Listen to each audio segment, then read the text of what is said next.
Science is absolutely vital because it is the only reliable pathway to understand objective qualities of the world, objective truths about how the world behaves. And that, of course, is essential for determining policy across the board, because it's science that tells us what the opportunities are for the future. It tells us what the challenges are.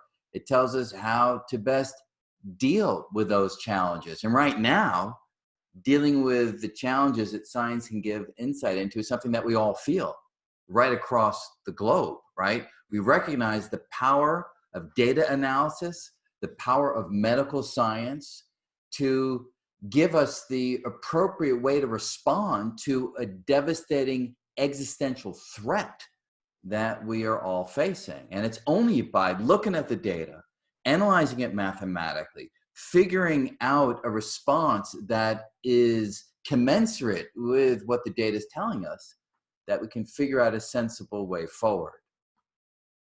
So, long life to science. Yeah, it's long life to science, but it's also, and I think this is important too, on short scales. Right now, we're facing this big challenge, and therefore I think it's easier to convince people of the value of scientific insight when it is affecting one's life immediately in ways that we can all feel viscerally.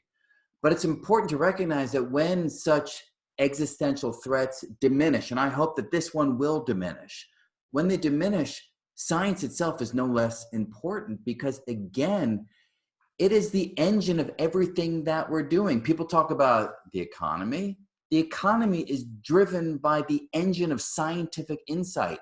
Fundamental science is what ultimately drives the things that will power the economy of tomorrow. And it's fundamental science, frankly, that drives the wonder and the excitement of the next generation to want to engage with these qualities of the world that can radically change how we live. So yes, there's a challenge we face at the moment, and science is the best way to deal with that. But even without those sorts of threats, we need, as a global society, to recognize the power of science to motivate the next generation to take the contributions to the next level. You are a great scientist, but also a storyteller of science. You are also, with your wife Tracy, the co-founder of the Science Festival in New York, and we met many years ago, sharing this really great adventure. Which is the importance of dissemination of science in this situation and the future?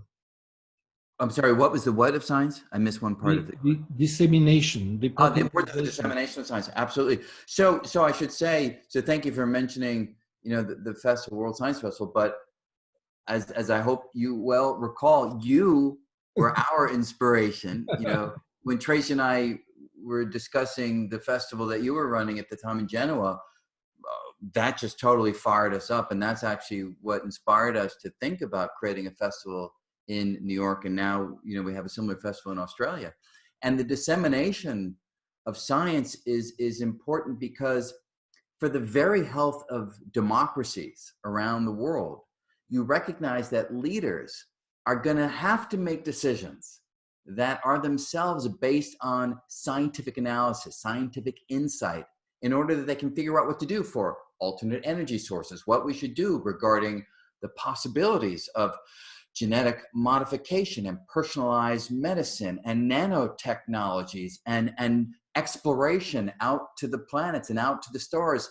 All of these decisions on how we should expend our resources need science to inform what we do. And if you've got leaders that themselves don't understand science, or if you've got a general public that leaves it to the leaders and they themselves don't understand the science, how does democracy work?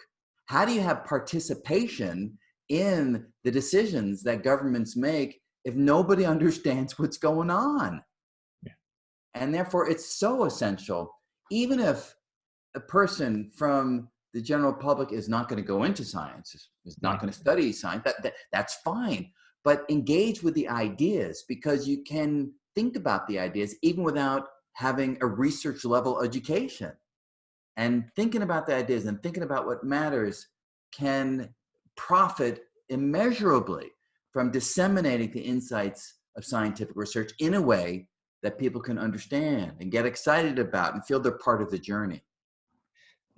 10 years ago, Rita Levi-Montalcini said she was not a real scientist.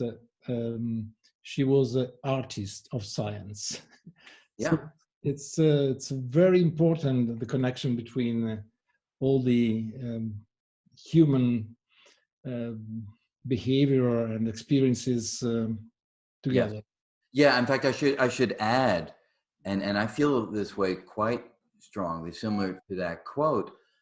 Science, yes, can give us insights into certain qualities of the world, but if you don't blend those insights with human reflection and human response and the inner world of conscious experience and self-reflection and creative reflection, then you're leaving science out there on the sidelines. Science needs to be brought into a global conversation that involves all of the things that we care about, from art to music to theater to dance to literature, even religion, even mythological storytelling. There's a place for all of these human endeavors when you recognize how they can fit together into a layered and nuanced description of what it means to be a human being walking around on planet Earth.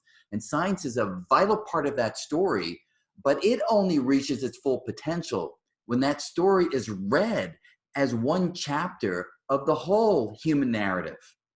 And that's why it's important that science not be viewed as this separate discipline. That's how we teach it in school. You walk into the science classroom. But that's not what science is as a part of human understanding. It's an integral component of a full appreciation of what it means to be a human being. And it's just part of that. And everything else that we humans value is an important part of that as well. And when they blend together, you get an incomparably rich story.